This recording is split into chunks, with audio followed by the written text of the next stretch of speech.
तिवारी जी, ये प्रश्न इतना अटपटा लगा गोपियों को कि जैसे कोई आपको निमंत्रण दे कि इस तारीख को इतने बजे हमारे घर आ जाना, वही भोजन है, ये कार्यक्रम है, निमंत्रण है, और आप निमंत्रण की निश्चित तारीख पर सामने वाले के घर पहुंचे, जाके घंटी बजाएं और वो दरवाजा खोल के पूछे कि हाँ जी कैसे आना हुआ, क्यों पधारे, अच्छा मिलने आए हो, चलो मिल लिया आपने, मुझे देख भी लिया, हमारा राम राम श्याम श्याम हो गई, अब आप अपने घर पधारो क्योंकि हमारा तो भोजन का समय हो रहा है।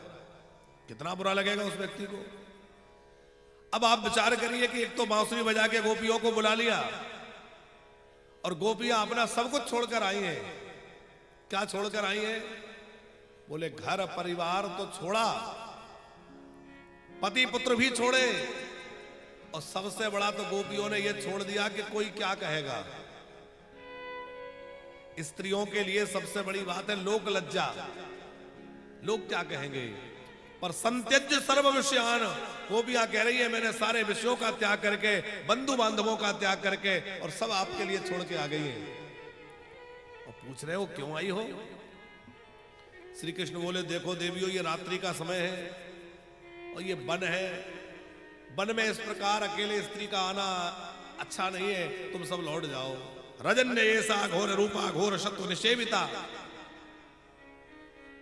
लौट जाओ। और लौटने की बात सुनकर के गोपियों का मुख जो खिला हुआ था वह कुमला गया।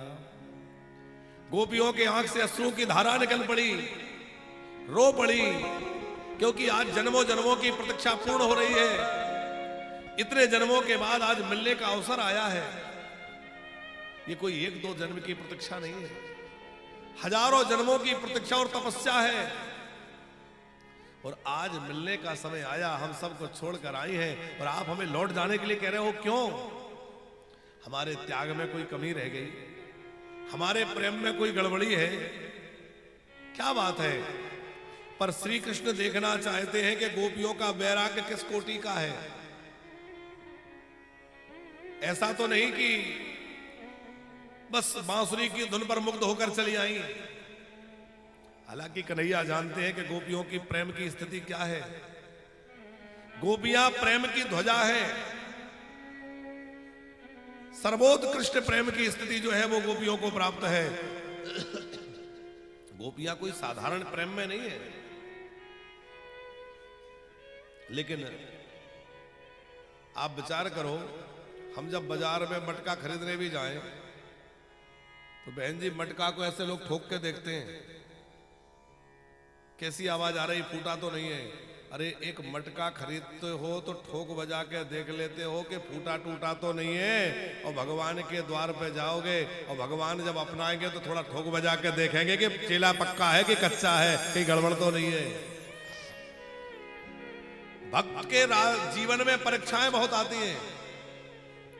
जो भक्ति के पथ पर चलता है, भगवान के रास्ते पर चलता है, प्रेम के पंथ पर चलता है, उसको अनेक परीक्षाओं से गुजरना पड़ता है।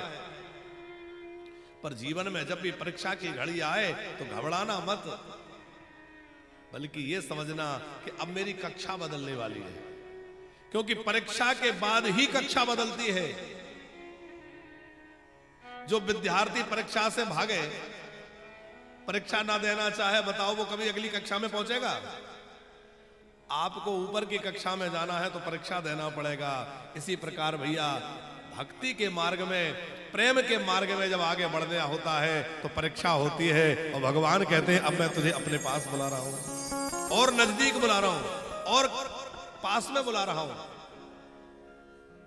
तो जीवन में जितना कष्ट आए उतना प्रसन्न होइए कि अब भगवान मुझे और अपना नजदीक बुला रहे, और नजदीक।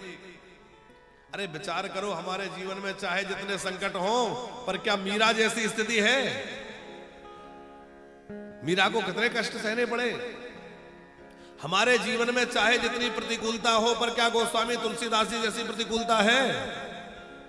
हमारे जीवन में चाहे जितनी परेशानियां हो, पर क्या नरसिंह मेहता जैसी समस्याएं हैं? पर भक्त का काम क्या है? हर समय प्रसन्न रहे और भगवान का नाम गाता रहे। गोपियां कह रही हैं हे श्याम सुंदर, हम तो तुम्हारी शरण में आ गए हैं, अब हमें छोड़ मत देना, हमें वापस लौटने का मत कहना। और जब गोपियों ने बड़ा आग्रह किया तो श्री कृष्ण ने उनको उपदेश दिया, अरे देवियों, क्या तुम जानती नहीं हो कि तुम्हारे परिवार के लोग तुम्हें ढूंढ रहे होंगे? माँ तेरा पितेरा पुत्रा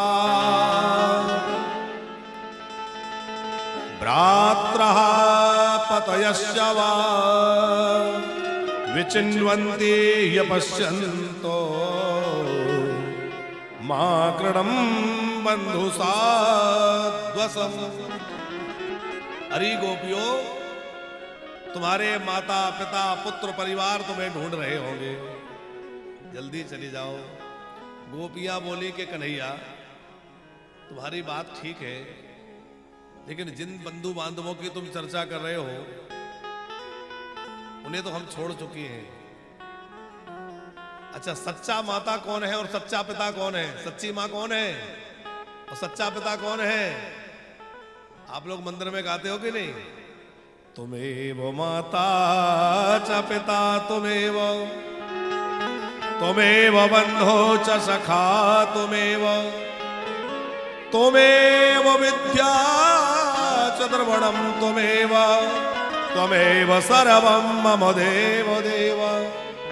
हे प्रभु, आप ही हमारे माता पिता हैं। तो भैया, शरीर का तो अनेक बार जन्म हो चुका, अनेक बार मरण हो चुका, और जितनी बार जन्म हुआ है नए माता पिता बंधु बांधव प्राप्त हुए हैं, पर वास्तव में इस आत्मा का पिता कौन है? आत्मा का बंधु बांधव कौन है? वो केवल भगवान है।